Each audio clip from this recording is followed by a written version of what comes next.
और अगर ओपीएस आ जाए तो फिर तो क्या करना है। जी। ओपीएस की मांग को लेकर के तो हम लोग लड़ ही रहे थे। चलिए लेकिन चलिए। चलिए, हम तो कहेंगे प्रधानमंत्री जी को बधाई देता हूँ कि उनको समझ में आ गया, उन्होंने आधी पेंशन तो दे ही दी। ये कोई अफवाह नहीं, ये है आधिकारिक दस्तावेज जिसमें एनपीएस, यूपीएस और ओल्ड पेंशन स्कीम, इसके अलावा एट्थ पे कमीशन पर बहुत बड़ी मांग रखी गई है। नमस्कार दोस्तों, आज के वीडियो में हम बात करेंगे कि एट्थ पे कमीशन से जुड़ी उस अपडेट पर जिसमें नेशनल काउंसलिंग स्कीम यानी जेसीएम ने लेटर लिखा है और इसमें काफ़ी सारे सुझाव सरकार को दिए गए हैं। इस दस्तावेज में पेंशन, एनपीएस और यूपीएस से जुड़े काफ़ी मुद्दों पर चर्चा की गई है और इसका असर लाखों कर्मचारियों पर पड़ सकता है। जी हाँ दोस्तों, जैसा कि आप जानते हैं हम लेटेस्ट अपडेट गवर्नमेंट जॉब से related as well as government के ऑफिशियल से रिलेटेड, एट्थ पे कमीशन से रिलेटेड लेके आते हैं। तो आज भी हम एसएस प्रैक्टिकल एजुकेशन चैनल में लेटेस्ट अपडेट लेके आए हैं। तो जो लोग चैनल पर नए हैं और अभी तक चैनल को सब्सक्राइब नहीं किया दोस्तों, तो चैनल को भी सब्सक्राइब कर दीजिएगा, जिससे आपके पास लेटेस्ट अपडेट्स और नोटिफिकेशंस आते रहें। तो बिना देरी किए दोस्तों शुरुआत करते हैं। जैसा कि मेरी स्क्रीन पे देख पा रहे हैं, शिव गोपाल मिश्रा जी जो है उन्होंने पंकज जैन जो कि मेंबर सेक्रेटरी है, जैसा कि आप जानते हैं 3 मेंबर की कमेटी हुई थी, उसमें पंकज जैन जी का भी नाम था और उनको इन्होंने ये लेटर लिखा है। काफ़ी बड़ा लेटर लिखा है और काफ़ी सारी मांगे इन्होंने उसमें रखी है। उन सभी पर हम चर्चा करेंगे आज इस वीडियो में। तो सबसे पहले जानते हैं कि क्या है इसमें। तो दोस्तों यहाँ पे मैं आपको शॉर्ट में बता रहा हूँ ताकि आपको ज़्यादा समय नहीं लगे। I wish to draw your kind attention on certain important issues concerning the submission of process and 9 themes given by 8 CPC। 8 CPC में जो 9 थीम्स दी गई है उन पे ये काइंड अटेंशन जो है वो सरकार का ध्यान आकर्षित करना चाहते हैं, ठीक है। और उसके अलावा ये भी कहा गया है कि these concerns are being widely expressed by stakeholders and require necessary modification to ensure a more inclusive and comprehensive system. जी हाँ दोस्तों, इसके अलावा काफ़ी सारे इन्होंने ध्यान आकर्षित करने की बात यहाँ पे की गई है। तो मैं जल्दी से आपको बताता हूँ। पहला जो मेन पॉइंट है वो वर्ड लिमिट की बात की गई है। जैसा कि आप जानते हैं 3500 कैरेक्टर की वर्ड लिमिट दी गई है, जो कि क्वेश्चन पूछे गए हैं कर्मचारियों से, जिसको लगभग 500 वर्ड्स में डिस्क्राइब किया जा सकता है।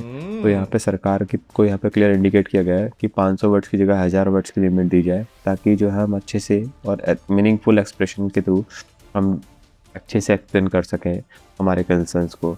तो एक बात तो ये हो गई कि ये बढ़ाया जाए। उसके अलावा दोस्तों सब क्वेश्चंस या सब टाइटल्स जो है वो 9 थीम्स के अंदर और भी दिए जाए, ठीक है। जो फॉर्मेट है वो क्लियरली फैसिलिटेट नहीं करता सारे के सारे सब क्वेश्चंस को, ठीक है दोस्तों। उससे पहले हम आगे बढ़े, इनका एक बयान भी मैं आपको सुना देता हूँ, जहाँ पे इन्होंने साफ साफ क्लियर कहा है कि एनपीएस आना चाहिए, यूपीएस आना चाहिए। उस पर भी इन्होंने यहाँ पे क्लियर कहा है। ये भी आप बयान जल्दी से सुन लीजिए। नहीं, यूपीएस में तो मॉडिफिकेशन हो ही रहे हैं। जो भी एनपीएस अगर इस लायक होता तो फिर यूपीएस की जरूरत ही नहीं थी। लेकिन यूपीएस में भी ओपीएस की अपेक्षाकृत कुछ चीज़ें ऐसी हैं जो कि रेट्रोग्रेड है, जो कि सरकारी कर्मचारियों की अपेक्षा है कि जैसे 25 साल का आपने समय रख दिया, तो ये 25 साल का समय उचित नहीं। आज के समय में 20 साल का समय होना चाहिए। आपने हमारी जो तनख्वाह से पैसा कट रहा है उसको आप हमको 1/10 दे रहे हैं। हमारी मांग यह है कि नहीं, आप जो है वो हमको कम से कम जो है वो हमारा जो पैसा आप काट रहे हैं उसका कम से कम आधा पैसा तो हमको वापस करिए। आप कहते हैं कि आप वॉलंटियर रिटायरमेंट लेंगे तो हम आपको जो है वो 60 साल के बाद में आपका पैसा वापस करेंगे। तो ये तो बिल्कुल जाति वाली बात है, जुर्म की बात है। तो ये हमें बर्दाश्त नहीं है। हम इसको वापस कराने का काम जरूर करें। तो दोस्तों जैसा कि आपने ये बयान सुना, यहाँ पे भी उन्होंने क्लियर कहा कि हमारी तनख्वाह का आधा पैसा हमें वापस किया जाए, 1/10 पैसा नहीं, पूरा आधा पैसा हमें वापस किया जाए। तो यहाँ पे भी ये तीसरे पॉइंट के रूप में ये मुद्दा उठा रहे हैं कि एनपीएस और यूपीएस जो है इसको ओल्ड पे कमीशन यानी ओपीएस है, उस पर रजिस्ट्रेशन पे बात होनी चाहिए। दोस्तों आप में से कितने लोग हैं मुझे बताइएगा कमेंट करके कि आप में से कितने लोग ये चाहते हैं कि ओपीएस को फिर से रिस्टोर किया जाए, या आप लोग सेटिस्फाई हैं कि एनपीएस या फिर यूपीएस ही यहाँ पे सिस्टम में रहना चाहिए। आप मुझे कमेंट करके जरूर बताइएगा ताकि हम भी आपकी मांगों को आगे लेके जा सके।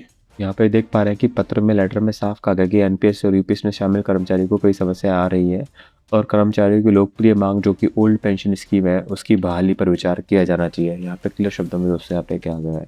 इसके अलावा पेंशन से लेकर भी दोस्तों काफ़ी सारे जो मुद्दे हैं उस पर भी यहाँ पे चर्चा की गई है। जो हमारे पेंशनर्स इस वीडियो को देख रहे हैं, जो पेंशन भोगी हैं, वो लोगों के लिए काफ़ी बड़ा अपडेट यहाँ पे लेके आया गया है कि जो significant role concerns of pension होता है, a dedicated provision should be made specially address by the pension related issues. जी हाँ, जो पेंशन रिलेटेड इश्यूज़ हैं उनके लिए एक डेडिकेटेड चैनल होना चाहिए जो कि सारे के सारे इश्यूज़ को देख सके, including revision benefits, parity in pension और restoration of limited values of pension. जी हाँ, पेंशन को देखने के लिए तरीके से एक प्रॉपर चैनल होना चाहिए।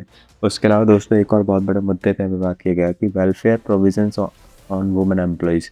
जो वुमेन एम्प्लॉय है उसके लिए एक सेपरेट सेक्शन होना चाहिए जो कि इश्यूज़ को एड्रेस करता है वुमेन एम्प्लॉयज़ के, including safety, maternity benefits, menstrual leaves, CCL leaves, work place security and welfare control से। जी हाँ, जो वुमेन्स है उनको लेके भी यहाँ पे उनकी सेफ्टी को लेके, उनकी लीव्स को लेके भी काफ़ी सारे मुद्दों पे यहाँ पे लेटर लिखा गया है सरकार को। डिपार्टमेंटल स्पेसिफिक इश्यूज़, जो भी डिपार्टमेंटल स्पेसिफिक इश्यूज़ है, ठीक है, जो कि फेस होते हैं डिफरेंट टाइम पे, चैलेंजेस होते हैं उन पे भी दोस्तों काफ़ी ज़्यादा यहाँ पे जोर दिया गया है।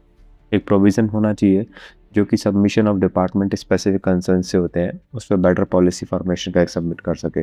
दोस्तों एक बहुत बड़ा जो महत्वपूर्ण मुद्दा है उस पर भी यहाँ पे बात की गई है कि एक्सटेंशंस ऑफ डेट। दोस्तों जो मेमोरेंडम की डेट 30 अप्रैल लास्ट डेट थी, इसको 31 मई तक बढ़ाया जाए ताकि जो NCJCM के जो कर्मचारी है, यूनियन के जो एसोसिएशन है, उनको कुछ टाइम मिले कंसल्टेशन के लिए with their organisations and affiliateds who are spread on the length and breadth of the country. जो कि भारत की देश की लेंथ और ब्रेथ में फैले हुए उनको कुछ समय और देख मिल पाए ताकि वो अपने डेटा अच्छे से एवेल्यूएट कर सके दोस्तों। उसके अलावा अटैचमेंट की जो लिमिट है उसको भी बढ़ाया जाए, 2 MB की जगह 10 MB की साइज़ को किया जाए। ये भी काफ़ी अच्छा मुद्दा उठाया है यहाँ पे। Submission of memorandum through email and hard copy by the stakeholders. जी हाँ दोस्तों, ये भी काफ़ी बड़ा मुद्दा उठाया गया कि ऑनलाइन ही नहीं, ईमेल के थ्रू भी आप हमें एक्सेप्ट करिए या हार्ड कॉपी हम भी भेज सकें सरकार को, उसको भी यहाँ पे एक्सेप्ट किया जाना चाहिए। ये यहाँ पे इन्होंने यहाँ पे क्लियर शब्दों में कहा है। और उसके अलावा ये भी इन्होंने कहा कि हम जो है वो सरकार से मिलना भी चाहते हैं 8th पे कमीशन के डिफरेंट मुद्दों पर आफ्टर 30th ऑफ अप्रैल, यानी 13 अप्रैल के बाद आप किसी भी एक डेट को हमें रख दीजिए ताकि हम आपसे चर्चा कर सकें इस मुद्दे को लेकर। तो दोस्तों अगर सरकार इन सुझावों को स्वीकार करती है तो पेंशन सिस्टम में बड़ा बदलाव देखने को मिल सकता है। उसके अलावा NPS के जो कर्मचारी उनको भी काफ़ी राहत मिल सकती है और 8th पे कमीशन पहले से ज़्यादा प्रभावशाली हो सकता है। अब देखना ये होगा कि इन सुझावों पर सरकार क्या फैसला लेती है। अगर आप भी सरकारी कर्मचारी, पेंशनर्स या सरकारी जॉब की तैयारी कर रहे हैं, युवा है, तो ऐसे असली और वेरीफाइड जानकारी के लिए चैनल को जरूर सब्सक्राइब करें, वीडियो को लाइक करें और कमेंट में बताएं कि आपको भी ओल्ड पेंशन स्कीम चाहिए या आप NPS और UPS से सेटिस्फाई हैं। तो थैंक यू सो मच दोस्तों for watching the video and have a good day.